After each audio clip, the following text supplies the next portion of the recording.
بسم اللہ الرحمن الرحیم۔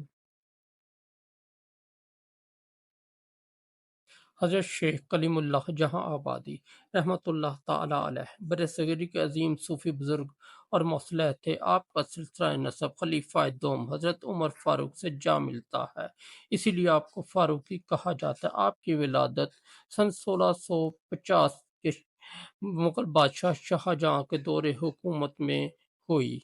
آپ کے والد گرامی ایک متقی اور نیک صوفی بزرگ تھے، جنہوں نے بچپن سے ہی آپ کو دینی تربیت دی۔ چھوٹی عمر سے ہی آپ پر روحانی رنگ غالب تھا اور عبادت، ریاضت اور ذکر الہی سے خاص شغف رکھتے تھے۔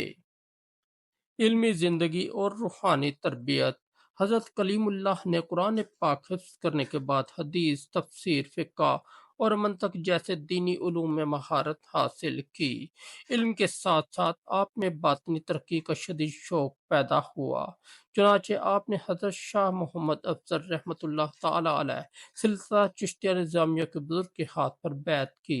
حضرت شاہ محمد افضل نے آپ کو نہ صرف چشتی سلسلے میں خلافت عطا فرمائی، بلکہ سلسلہ نقشبندیہ، سہروردیہ اور قادریہ میں بھی اجازت اور خلافت عطا فرمائی۔ یوں آپ کو چاروں مشہور سلاسل کی روحانی میراث ملی۔ جہاں آباد کی طرف ہجرت: کچھ عرصہ بعد آپ نے دہلی کے مضافاتی علاقے جہاں آباد کو اپنا مسکن بنایا، جو اس وقت مغلیہ سلطنت کا دل تھا۔ یہاں آپ نے روحانی مرکز قائم کیا، جہاں ہر طبقے کے لوگ روحانی فیض حاصل کرنے آتے۔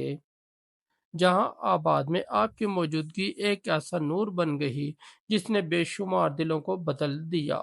آپ کی خانقاہ میں علماء، فقہا، مشائخ اور طالب علم اور حتیٰ کہ غیر مسلم بھی حاضری دیتے۔ آپ کی مجلس میں علم، حکمت، محبت اور ذکر الہی کی محفلیں جمتی تھیں۔ اخلاق و عادات: حضرت کلیم اللہ کی زندگی عاجزی، قناعت، سخاوت اور محبت خلق کا نمونہ تھی۔ آپ ہر وقت وضو میں رہتے، زبان سے کبھی کسی کو تکلیف نہ پہنچاتے اور ہمیشہ مسکرا کر ملتے۔ غریبوں اور یتیموں کی خدمت آپ کا معمول تھا۔ آپ کے دشمن بھی آپ کی صداقت، زہد اور اعلیٰ اخلاق کے قائل ہو جاتے۔ آپ کی گفتگو مختصر مگر پر اثر ہوتی۔ آپ نے کبھی بھی اپنے مریدوں پر سختی نہیں کی، بلکہ شفقت، دعا اور حکمت سے اصلاح فرماتے۔ تبلیغ اور دعوت کا اسلوب: حضرت کلیم اللہ کی خاص بات یہ تھی کہ آپ دعوت دین میں سختی یا زور زبردستی کے بجائے اخلاق، محبت اور حکمت کا راستہ اختیار کرتے تھے۔ غیر مسلم آپ کی مجلس میں آتے، سوالات کرتے اور اب نہایت نرمی سے ان کے دلوں کو ایمان کی طرف مائل کرتے۔ آپ نے ہزاروں ہندو، سکھ اور دوسرے غیر مسلموں کو ایمان کی دولت سے مالا مال کیا۔ آپ کے ہاتھ پر اسلام قبول کرنے والے نہ صرف دین میں داخل ہوتے، بلکہ پختہ نمازی، سچے اخلاق والے مسلمان بن کر واپس جاتے۔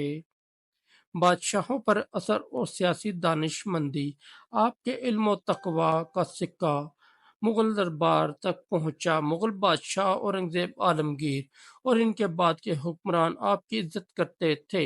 اورنگزیب نے کئی بار آپ کو مشوروں کے لیے بلایا اور آپ کی رائے کو اہمیت دی، لیکن حضرت کلیم اللہ نے کبھی بادشاہوں کی قربت کو دنیاوی مفاد کے لیے استعمال نہیں کیا۔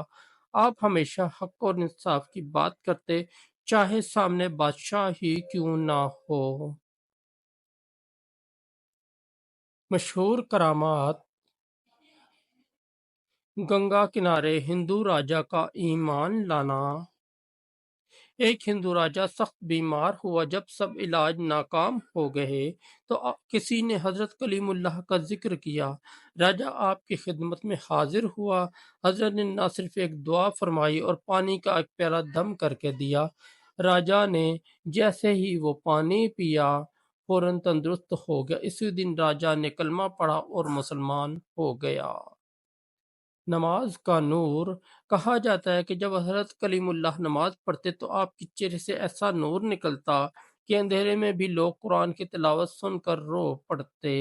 ایک ہندو جو کئی بار مذاق اڑاتا تھا، ایک رات چپکے سے آپ کی نماز دیکھنے آیا۔ جب آپ سجدے میں گئے تو اس نے ایک نورانی چمک دیکھی اور وہ وہیں بے ہوش ہو کر گر پڑا۔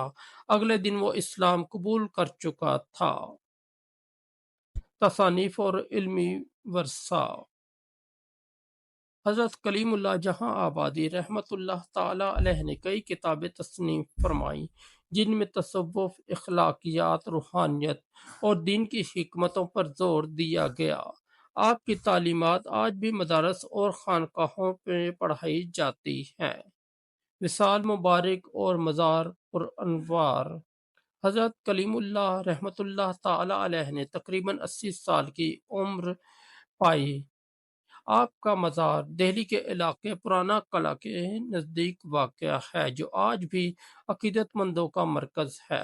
ہر سال ہزاروں لوگ وہاں حاضری دیتے، دعا کرتے اور روحانی سکون حاصل کرتے ہیں۔ پیغام حیات: حضرت کلیم اللہ جہاں آبادی کی زندگی ہمیں سکھاتی ہے علم کے ساتھ روحانیت ضروری ہے۔